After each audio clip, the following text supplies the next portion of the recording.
Dragon Spit. We were watching the Dragon Spit VT channel. I'm not going to do a crazy intro for this because it's a tornado video, and I want to be a little bit more serious about this because these can be very serious situations. So please take all precaution, watch the weather, make sure everything's charged, etc., to keep yourself safe. And my chat does say hello. Yeah. Oh, we're about to watch the Plainfield tornado in August of 1990. 1990. This was just another ordinary day in Plainfield. And then, without warning, I was here right after it hit and there was no sound whatsoever. No sirens, nothing. within seconds, The siren? people are trapped with nowhere to run. It was at Plainfield High when the tornado destroyed the school. This is the worst situation we've had around here in a long time. I feel like these people had any chance to get out? None whatsoever. One of the strongest tornadoes in U.S. history had just struck their town. So, just lost everything. Illinois wasn't exactly a stranger to violent tornadoes. In fact, the state had seen plenty before 1990. How many tornadoes have been in Illinois this year? Hadn't it been like an insane amount? Just going to add in like 50 seconds, guys. Like, hadn't it been like a crazy amount this year? I feel like every time I see something, there's like tornado in Illinois right now. I'm like, what? You know, like 160 plus. My gosh. Oof. 90. Back in March 1925, the deadliest tornado in American history, the Tri-State Tornado, had torn through southern Illinois, killing 695 people across 3 states. But the thing that made Plainfield different was that since records began in the 1950s, no tornado stronger than F3 had ever touched down in Illinois during the month of August. August tornadoes just weren't You were wrong. Oh, that's fine. That's okay. I'm sure there's a ton of tornadoes that have been touching down in Illinois so far. So only 5 rated tornado officially recorded. supposed to be violent. And to have it in August, very unusual. The most infamous Chicago area tornado before Plainfield was the 1967 Oak Lawn F4, which killed 33 people and injured 500 on April 21st. I saw rocks hit my car and then I was off in the air. Spring tornadoes, yes, but deadly summer ones, very rare. So when the Holy. Yes, but deadly summer ones, very rare. Like a freaking bomb went off. Imagine this person take my picture. I mean, you gotta have, find some sort of humor. You kind of go with it, but shoot, imagine just like half your house just being ripped off. It's terrifying. So on the 28th of August, 1990 arrived with temperatures in the low 90s and oppressive humidity. Meteorologists knew severe weather was possible. That's here. Showers and thunderstorms still to be found out from around Muncie, Indiana, through Dayton, Ohio, and into... But a violent F5 tornado seemed almost impossible. The atmosphere, however, had other plans. That day started like any postcard Tuesday, with people going about their routines, completely unaware it would soon become extraordinary. So, just lost everything. The National Weather Service had previously predicted sunny skies. It was a beautiful day out, and you were saying, well, there's about a 40% chance of rain. There was no indication that this situation was going to take place. But unexpectedly, temperatures had suddenly climbed into the low 90s, which was suspiciously higher than usual.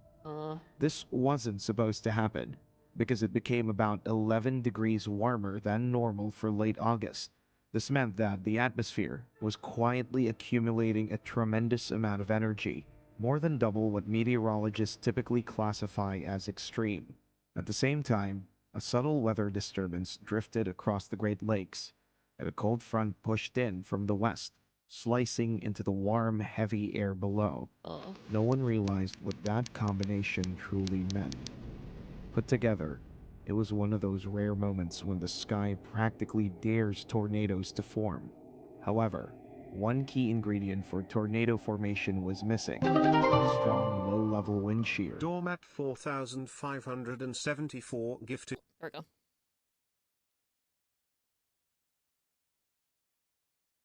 Thank you so much for the gift of sub. Thank you. I really appreciate it. Thank you.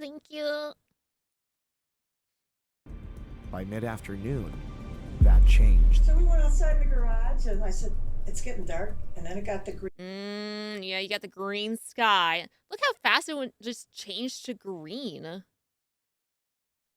That changed. So we went outside the garage. I mean, I know it's sped up, but still, like, look, you got like a bluish slate, gray color. I said, and it's just getting dark. changed to green. That's so creepy. Oh. Yeah, if you ever see green sky, please, that's not a good sign. Please definitely keep an eye on the weather if you haven't heard anything. Or they're like, oh, everything should be fine. If it's green outside, I would watch it myself. No, thank you. Yeah, no, thank you. Thank you for the gift of sub again to CJ. Thank you, thank you.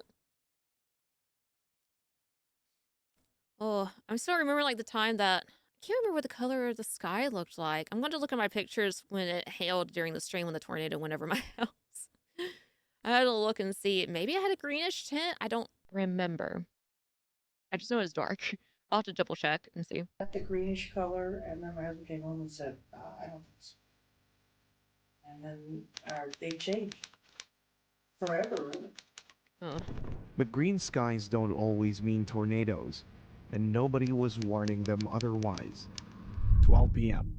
The supercell had initially formed near Janesville in south-central Wisconsin shortly after noon, and at first it seemed like just another severe thunderstorm.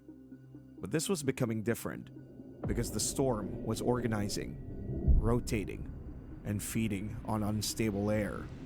1:42 p.m. Now intensifying, the storm produced its first tornado sighting near Pecatonica, Illinois, about 15 miles west of Rockford, and this was captured by a news crew. But the storm funnel didn't last very long. Still, it was a warning sign. The supercell still kept moving southeast, growing stronger with every mile. 2:32 p.m. Scared the crap out of me. I thought I was about to see a flash of lightning. Gosh. That scared the crap out of me. Warnings should have gone out much earlier, but they were issued only an hour later, and everyone had the same question. Why so late? System very difficult because by the time we get word of so one fast? or locate one and put out a warning, it's probably gone. Delays like this were almost unheard of, and the truth behind it was even more disturbing. So, well, I don't see how the forecaster could have done anything different. At the NWS office in Rosemont, meteorologists were drowning in workload. It was the only station covering all of Illinois, and that day it was stretched past its limits. Ooh. Worse still, their Doppler upgrade, the one system that could have given them clearer eyes on the storm, had been knocked out weeks earlier by a lightning strike. No! In other words, they were flying blind. 2:45 p.m. That tornado didn't last very long, but the supercell storm itself wasn't fading away anytime soon. According to the NWS, the same supercell was still rotating hard as it moved southeast, the kind of storm that had already produced an F5 tornado with winds well over 260 miles per hour and a path almost half a mile wide. So by the time it approached the cab, radar was still showing that tight hook echo signature, and hail the size of golf balls up to 2 inches wide was falling. Wind started blowing, hail about the size of a golf ball started coming down, and all of a sudden, boom. So a Northern Illinois University employee... Yeah, if you ever have a bad storm with hail, extra concern right there. Lots of extra concern. Yeah. I mean, it's not all the time, but that's a good, what would you say? What would you call it? Indicator. That a possible tornado could be there. Not all the time, though, but yeah. Jay Orbick climbed up on top of Husky Stadium with his camera. On he top? found himself filming something completely unusual for his region. You're insane. Jay never saw the tornado, but the storm he was filming already had all the ingredients to brew even more trouble. 3:15 p.m. The supercell storm continued southeast and hidden. But at that time, in Plainfield High School, preparations were underway for its first day. Coach Wayne the Sutter had 107 football players on the field doing their workout, and inside the gym, The girls' volleyball team was setting up for their home opener. Nobody had heard a siren, because as you might have guessed, there was no warning. Around the Oh. same time, northeast of the school near Oswego, the storm touched down in Kendall County, producing F1 and F2 damage for the first 4 miles across rural farmland, snapping corn stalks, tossing tractors, and shredding barns that had stood That was an F1, F2? for generations. Everything had become a blur, and farmers could only watch as the storm carved its path. For the next 5 minutes, it would only get worse. It had become a full-blown tornado. 3:20 p.m. The tornado, now intensified to F3, reached the Wheatland Plains subdivision and damaged nearly every home in the area. 12 homes Oh. This happened in 1990. were completely destroyed, and some were trapped in the rubble. One of them, a child, was airlifted to Loyola University Hospital in Maywood, but later died of injuries. Past the subdivision, it had now reached F5 intensity, and clearly, one could see narrow swaths of extreme ground scouring, where mature corn crops were completely stripped from the ground, leaving nothing but bare soil behind. And as it approached Plainfield, it destroyed 2 large steel electric transmission towers and damaged others. Towers built to withstand 120-mile-per-hour winds, twisted like pipe cleaners. The monster was now moving at roughly 50 miles per hour, Oh my gosh. carrying winds between 260 and 320 miles per hour. And still, Plainfield heard nothing. Any sirens at all? No, no sirens, nothing. 3:23 p.m. By now, a second severe thunderstorm warning was issued from the NWS, but the warning didn't provide any indication that a tornado was already on the ground, and didn't mention the path the storm had carved through the area. 3:25 p.m. Moments later, a tornado crossed Highway 30, grabbing a 20-ton tractor trailer, hurling it more than half a mile from the road, killing the driver. Oh. 3 other motorists were also killed as their vehicles were thrown from the highway. The F5, now at peak intensity, was heading straight for Plainfield and nearby towns.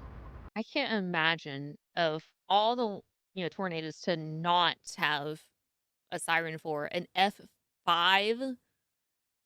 I mean, the thing is, I know obviously there's a lot of devastation and loss of life already, but it's not at night. People are sleeping and everything. So maybe it being during the day would have helped save more, lives, etc. I just wonder how dark it was, what it sounded like, what it looked like. I mean, we got some video of it. Of course, it's not the clearest footage, but it looked pretty dark at 3:25. But oh my gosh. Yeah, don't ever be in your car. But I mean, what do you do if you're on the highway and there's nowhere else to go? I wouldn't even know what to do. Roger, thank you so much for the 2 months. Thank you, thank you. Yeah, they had no detection because their like top of the line main detector got struck by lightning. Like what are the odds of that? That getting struck by lightning and then now an F5 is coming through. Hi, Love Place. Hi, hi. Ooh.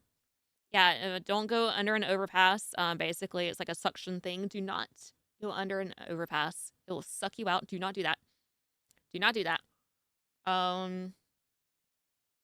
Ooh, I freaking saw a TikTok of this lady driving. She's like, "Oh, I think I'm driving in a tornado." I'm like, "What are you doing?" And she stopped, and everything was just swishing around her. Luckily, it wasn't anything bad. Her car stayed in place, but I'm like, "That's terrifying. No, thank you." Hi, Jake. They missed several EF1s near me this year and last. Yo, say okay. So what's going on lately? Like the tornado that went over my house during stream. There was no siren. It was on the ground. It was on the ground at one point, and it lifted up, and that same cell went over me. There was no siren. And there's several others that I have had. No siren. At all. Like, I'd rather see here's my thing. Why do people I don't know if it's because of this, just a random assumption. People get pissed off when there's a tornado warning, but nothing happens. I'd rather have that. I'd rather you wake me up at 1 a.m., tell me there's a tornado warning so I can get to shelter, and maybe there's a tornado. If there's circulation, I want to know. I want to know. Because if you don't warn me and you're like, oh, there's some circulation, but it may not form a tornado, and then when it forms a tornado, well, guess what? Now that it's formed a tornado, it's too late. Once it's dropped down on a neighborhood, it's too late then. You know? I mean, people get so pissed off, like, "Ugh, you woke me up, I had to get up for work at 4 a.m., and I had no sleep." Well, if it did touch down, you would have been thankful, wouldn't you? I don't know. These meteorologists get death threats. That's insane. Get a life, man. If you have to send an email of a death threat to a meteorologist, what's freaking wrong with you? It's freaking weather. You can't predict it. It changes. Every hour can change to something else. It's unpredictable. They do the best they can with the technology that they have. And it's just so unfortunate with this time where they had no technology that was working for an F5. And it's, I don't know. But be nice to your meteorologists. They're doing the best they can. They're not wasting your time. They don't want to do that.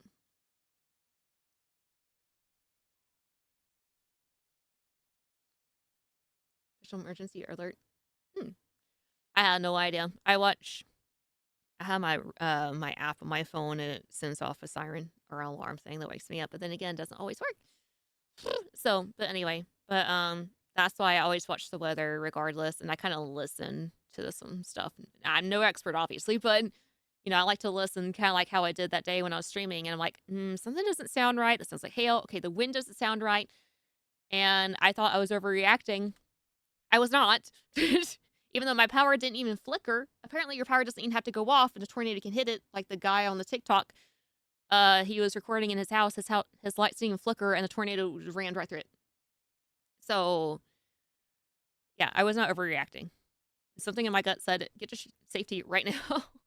But luckily, nothing touched the ground where I was. It was up in the clouds. So, and I came back to stream. Anyway, so back to the video. I don't know. I'm not that I'm glad. And I think it's just better that it was during the day where more people would have been aware of it and, sought shelter during the time. I'm just glad it wasn't like at night. Typically that's the scariest thing. But then again, not a lot of people knew there's a tornado. Unstoppable and terrifying, leaving nothing in its path untouched. 3:27 p.m. The sky had an eerie look. The kind that whispers something is wrong. When Coach Wayne DeSutter spotted unusual activity above the school and decided to act early, he couldn't have imagined what was about to unfold. Wayne hurried the players off the field and got them inside the smaller gym.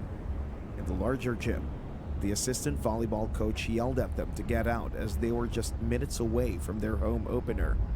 It was just in time before things became worse. The girls rushed towards the nearest door, joining the football players in an interior hallway. Then they knelt against the wall. It was reported that as soon as the last player was through the door, the coach shut it, but it was immediately ripped back open by strong winds from the storm. It was chaos as heavy winds tried to take as many lives as possible as it passed. Amidst the winds, the gymnasium proceeded to fall apart and crash down. It was then that their world exploded. The roof was bouncing up and down, and there's a big hole in it. And everybody's just screaming. Where are we supposed to go? What are we supposed to do? 3:28 p.m.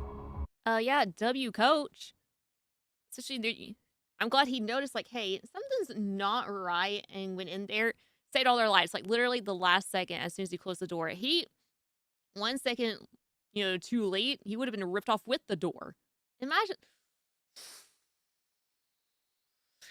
Yeah, that coach did wonderful work. Thank you, that coach. The building trembled. Some students began crying. Some football players had the presence of mind to put their helmets on. But the roar was deafening, just like standing inside a jet engine. They were left in the rubble. And then, silence. Once the tornado had passed, that hallway was the only hallway left standing in the entire building. They did head counts for every athlete, every coach, and surprisingly, like a miracle, considering the scale and magnitude of destruction that had hit the building, over 150 student athletes survived, with about a dozen coaches all accounted for. According to class, if there had been one more kid in that gym, they would have never got them out. However, that would have been impossible without Coach Wayne's timely and decisive action. Thank you. Consider him a hero. Yeah, I certainly do. His name is Wayne DeSutter. He saved a lot of lives. Had he waited 5 minutes, many of those players might have died. Journalist Neil Steinberg would later write.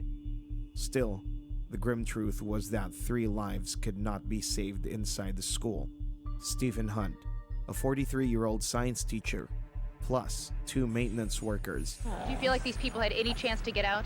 None whatsoever. I watched him take out a fellow co-worker.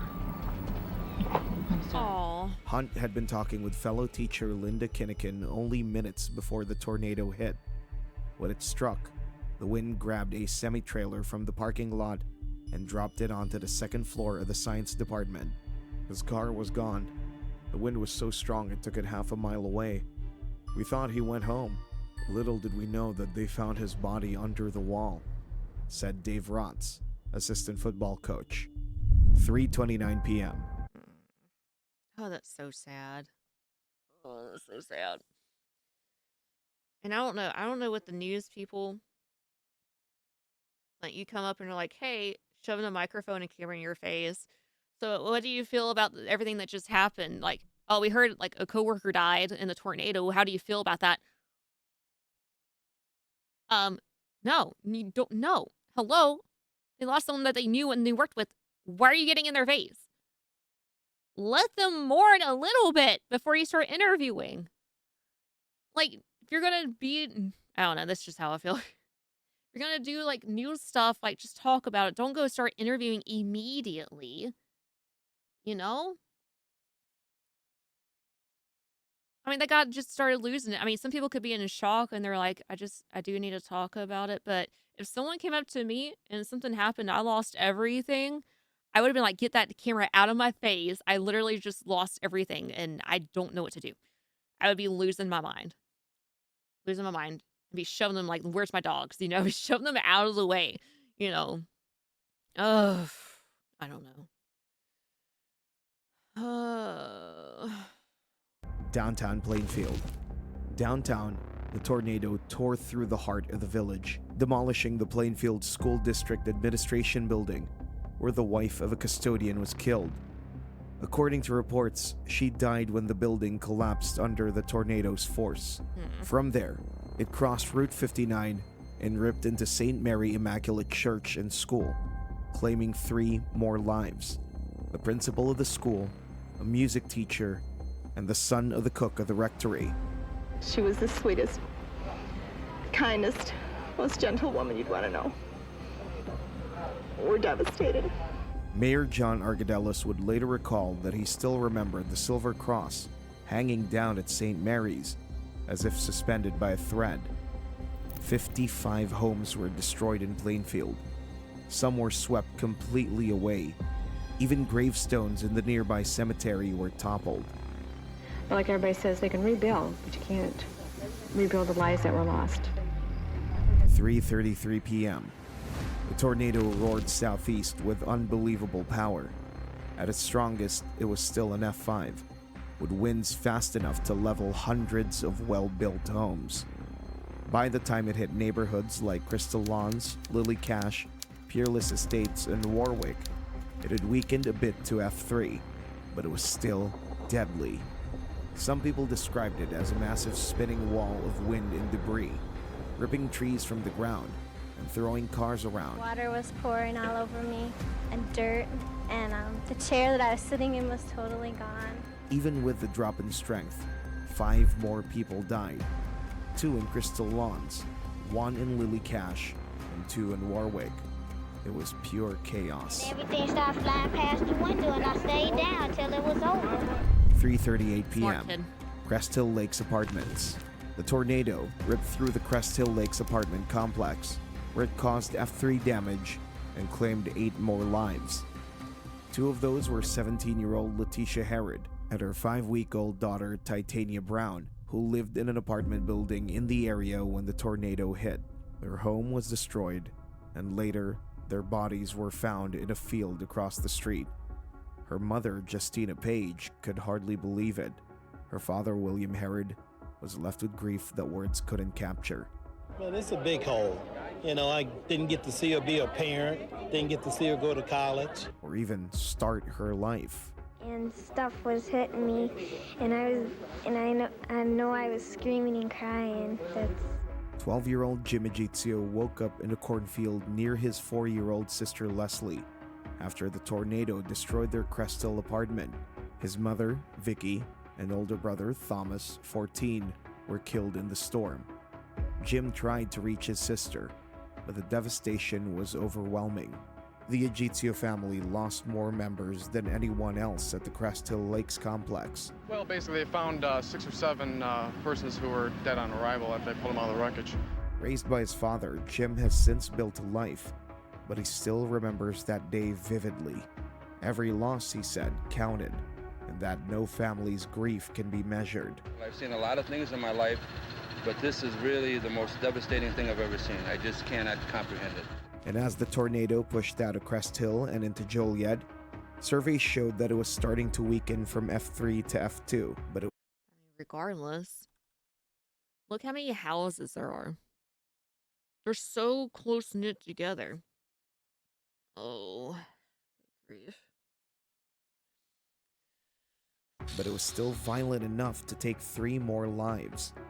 Even areas that didn't lose anyone, like the Bridal Wealth neighborhood, were still left shaken, with homes damaged and entire streets torn up.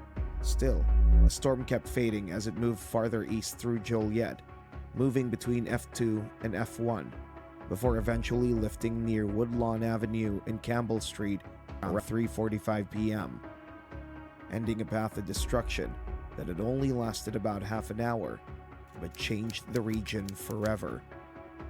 8 families, all gone in seconds. Well, I guess 3 of us walked out of there alive out of 4 ain't too bad. 3:45 p.m. As the dust settled, the full weight of the destruction became painfully clear, and those survivors could only watch when the tornado finally lifted a few minutes later. Close your eyes and all I can hear is the noise. It's the loudest noise I've ever heard in my life. So when journalist Neil Steinberg had driven across the Wabash Avenue Bridge and looked right, he had seen what looked like an ugly bruise made of clouds. The people in Plainfield were in shock. There was no warning. It looked like a war zone. And the numbers told part of the story. 16 miles of devastation, 29 dead, 353 injured, 470 homes destroyed, over 1,000 homes damaged with more than $165 million in damages. But the numbers don't capture everything. Everyone knew someone that was gone or seriously injured. The community really came together. There was a shelter for people that lost their homes. The shelter was empty because everybody had someone that let them stay with them. Unfortunately, disasters is where people come together, you know. It's just been great. After the 1990 tornado, the NWS reduced the Chicago office's workload by creating an office in Romeoville, Illinois in 1993, as well as in Lincoln, Illinois in 1995. Good. NWS Chief Meteorologist Edward Fenlon explained that the state-of-the-art tornado warnings today was 13 minutes, and it was far better than it was in 1990 before they had Doppler radar technology. A permanent tornado Plainfield Victim Memorial stands in Plainfield, Illinois, where a dedication ceremony is held every year to remember those gone. My daughter always gonna be with me in my heart. I'll never forget her. 29 names, 29 lives that mattered. The Plainfield tornado remains the only F5 tornado ever documented in the United States during the month of August. According to some survivors of the event, they mention, "We react a little differently now. We pay attention. When I hear that siren, I'm heading for the basement." The tornado was invisible. but the scars it left will never fade. All of our family pictures and everything were all under there. Trust the warnings, know your shelter, and when the sky turns green, don't wait, because sometimes you won't get a second chance. Ugh. This is sad. I'm glad they finally, got extra places to look out for the weather. Oh, that's awful. Oh, that's so awful. Ugh. Yeah, imagine if you were the last house where it lifted right on that street, and then you just walk out your front porch and you just see just complete desolation in the neighborhood. That I would have so much guilt, like survivor guilt, etc. I know it's not like full survivor guilt, but guilt as in I'm lucky I have my house and literally right where the tornado was. Yeah, that's why I'm always like, hey, prepare for any severe weather. You never know. You know, apparently, we haven't really been getting warnings this year, even for the small ones. Even for the small ones, I want to take shelter. I don't want someone flying through my window or a tree landing on my house or anything like that. Sorry, I'm sick, and so I'm trying to not be so sniffly. Um, they have massive budget cuts. So budget cuts that shouldn't matter though. So sorry, budget cuts. Well, we'll only worry about the strong ones. No, I want to be worried about all of them. Don't care. You figure out a way. Figure out a way. All right. One thing. Yeah, as always, repeat, have your safe place. Know where to go. Go ahead and figure out where should I go? Where's my safe spot? Let me get a backpack. Let me get like a little emergency kit and like one of those little ones with the band-aids and the alcohol pads and get a flashlight, get a whistle, have a helmet ready, have, your dog's already harnessed, collared, leashed if there's any threat of severe weather coming, your way. That way you don't have to fight your dog to put a harness on or anything like that. Have shoes, not like flip-flops, not flats. You get some hard sole shoes, boots preferably, because if you do get hit, debris with nails and stuff, you don't want to step on that. You don't want to step on that. So what else would be good to have? That's just kind of like the main stuff. All I can think of right now.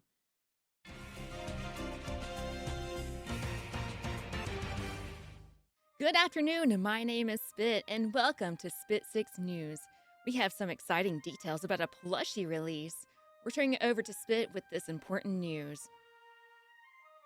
That's right, something exciting has just been released. Ever wanted a soft, cuddly, and squishy companion you can take anywhere? Well, now you can with the Dragon Spit plush. She will watch movies with you, judge your driving skills silently, and she will watch over you as you sleep so you have nothing to worry about. She's the best companion you could ever ask for and is available now. Be sure to grab her when you can for a limited time at YouTube's. We'll have the link in the description below. Wowzers, that's fantastic! Oh, we also have Spit in the studio with updates for the weather. Thanks, Spit. That's right, look at this map. It looks like a lot of rain is heading in this week, and you know what that means. Everyone is going to feel tired and sluggish during those days. But there is something that will help you get through those days. Get you some Gamer Subs. They have an energy version of so many delicious flavors, and it will get you through those slow days. Now, if you use code SPIT at checkout, it'll save you 10% as well. Now back to you, Spit. Thanks, Spit. In other news, we are still searching for the Cookie Bandit. If anyone has any details, be sure to contact your local Spit Force. I'm Spit with Spit 6 News, and we will see you next time.